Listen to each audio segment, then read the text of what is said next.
Hello, કેમ છો બધા? મજામાં? બધાને મારા જય શ્રી કૃષ્ણ. આપણે રક્ષાબંધન સ્પેશિયલ પેંડાની રેસીપી લઈ આવ્યા છીએ કે કેસર પેંડા.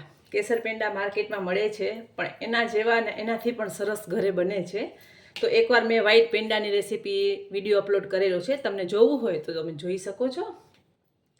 અત્યારે આપણે કેસર પેંડા લઈ આવ્યા છીએ. હવે આ કેસર છે, મેં આમાં કોઈ જાતનું કલર એસેન્સ કાંઈ પણ નથી ઉમેર્યું, છતાંય મારો કેસરનો કલર સરસ આવ્યું છે.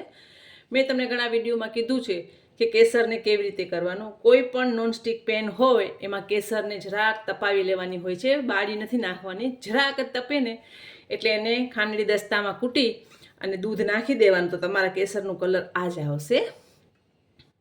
સાથે પેંડાનો માપ બતાવી દઉં તો 1 વાટકી ખાંડ છે, 1 વાટકી દૂધ છે, બધે માપ એક સરખા જ છે. અને આ ભરેલી 2 વાટકી મિલ્ક પાવડર છે. એટલે તમે સમજી ગયા હશો કે 2 વાટકી મિલ્ક પાવડર, 1 વાટકી ખાંડ, 1 વાટકી દૂધ. ગાર્નિશ માટે પિસ્તા છે, થોડું ઘી છે અને ઇલાયચી છે. તો આપણે શરૂઆત કરીએ. પહેલાં આપણે માવો બનાવશું, માવામાંથી આપણે પેંડા બનાવશું, બરાબર. હવે મિલ્ક પાવડરમાંથી આપણે માવો બનાવતા પહેલાં શીખી લઈએ. કારણ કે જો આપણે ભેગું ભેગું ખાંડનો બૂરો નાખી દઈએ છીએ ને તો આપણા પેંડા ચીકણા થઈ જાય છે. એટલે પહેલાં આપણે એનો માવો બનાવી લઈએ.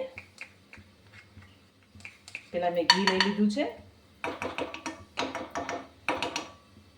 ઘીની સાથે સાથે મેં દૂધ પણ લઈ લીધું છે. હવે દૂધ અને ઘી ઉકાળવાના નથી, થોડાક મિક્સ થાય અને ગરમ થાય ને એટલે આપણે એમાં મિલ્ક પાવડર ઉમેરી દઈશું. નાની નાની વાતને આપણે ધ્યાન રાખીએ છીએ ને તો આપણું રેસીપી સરસ જ બને છે. હવે આ કેસરવાળું દૂધ પણ અત્યારે જ હું ઉમેરી દઉં છું કે કેસરનો કલર એમાં આવી જાય. હવે આપણું દૂધ અને ઘી ગરમ થઈ ગયા, મેં ગેસને બંધ કરી દીધું છે. હવે આપણે પહેલાં મિલ્ક પાવડર લઈ લેશું, એને ઉમેરી લેશું અને ગાંઠા ન પડે એનું ખાસ ધ્યાન રાખશું.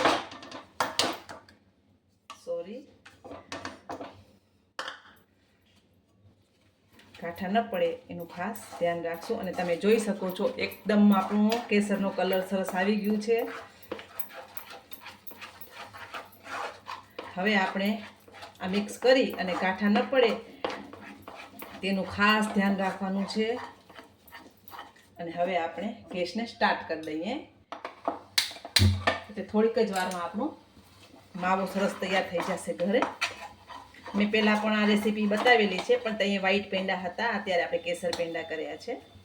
ત્યારે મેં એમ જ કેસર ઉમેર્યું હતું, પણ અત્યારે તો આપણે કેસર જ પેંડા કર્યા છે યલો કલરના. તમે જોઈ શકો છો મેં કાંઈ પણ કલર ઉમેર્યું નથી, એસેન્સ નથી નાખ્યું, છતાંય કલર કેટલું સરસ આવ્યું છે. હવે આપણે એને થોડુંક શેકી લઈએ.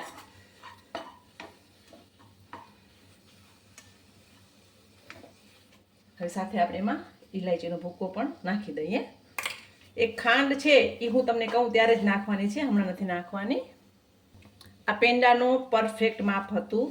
તમે આ માપથી પેંડા ઘરે બનાવશો તો માર્કેટના પેંડા મળે છે ને એના કરતાં પણ સરસ તમે ઘરે બનાવી શકશો. એટલે પરફેક્ટ માપ જ હું આપતી હોઉં છું, તો તમે એ જ રીતે બનાવજો જે રીતે હું તમને કહેતી હોઉં છું. હવે આપણું મિશ્રણ થોડુંક શેકાઈ ગયું છે અને માવો સરસ બની ગયું છે, તો એક બાઉલમાં લઈ લઈએ પહેલાં. હવે આને આપણે થોડીક વાર ઠંડુ થવા દેવાનું છે. જો તમે ગરમ ગરમમાં ખાંડ ઉમેરીએ છીએ ને તો ખાંડ પાણી છોડે છે ને ચાસણી થઈ જાય છે.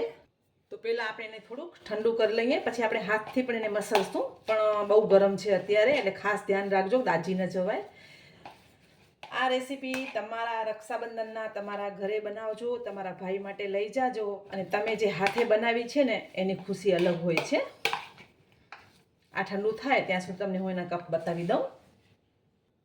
માર્કેટમાં આવા કપ ઇઝીલી મળી જાય છે, કોઈ પણ લાડુ છે કે પેંડા માટેના. તો આપણે એ કપનો ઉપયોગ કરશું.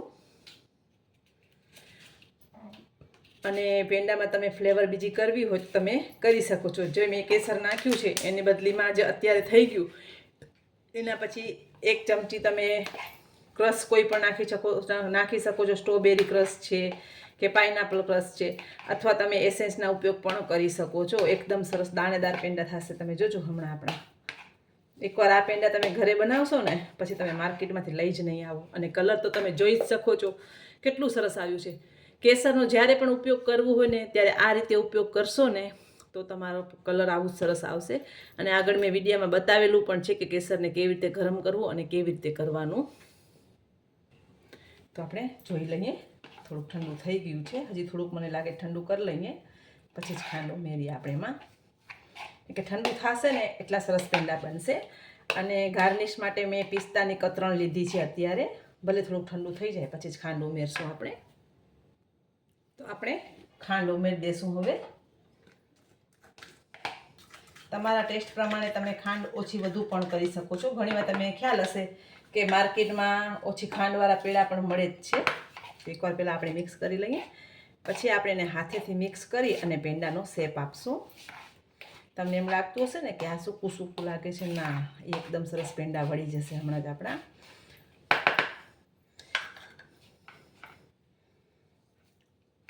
તમે જોઈ શકો છો એકદમ સરસ પેંડા દાણીવાળા સરસ આપણા. થોડુંક મિક્સ કરી લઈએ આપણે, ખાંડ જે છે એ મિક્સ થઈ જાય અને મિશ્રણ પર આપણે એકદમ સરસ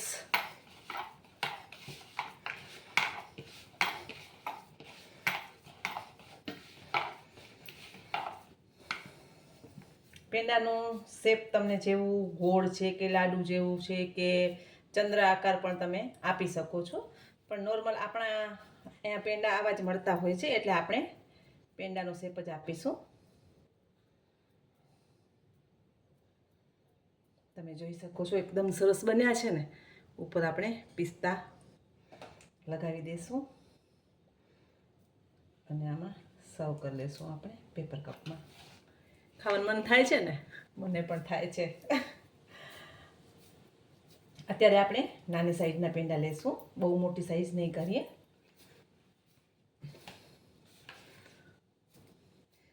નાની નાની વસ્તુનું તમે ઘરમાં ધ્યાન રાખો છો ને તો રેસીપી એકદમ સરસ બને છે, માર્કેટ કરતાં સસ્તી અને સારી બને છે. દાણીવાળા પેંડા છે ને એટલે એનામાં તિરાડ પડે છે.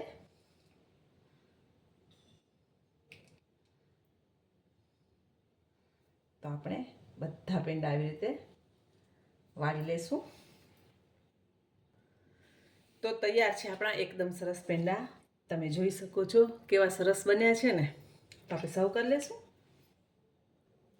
તો મેં ગુલાબની પાંદડી પાથરી દીધી છે અને એકદમ સરસ એવા પેંડા આપણે સર્વ કરી લઈએ.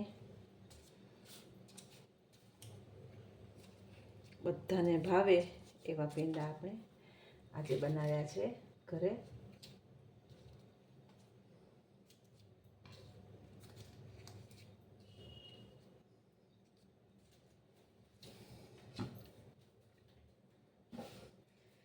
તમે જોયું મેં એકદમ ઇઝીલી પેંડા બનાવી નાખ્યા ઘરે અને બહુ સરસ લાગે છે. મને એમ લાગે છે 3 જ પીસ રાખીએ આપણે, 3 પીસથી વધારે જ રાખ.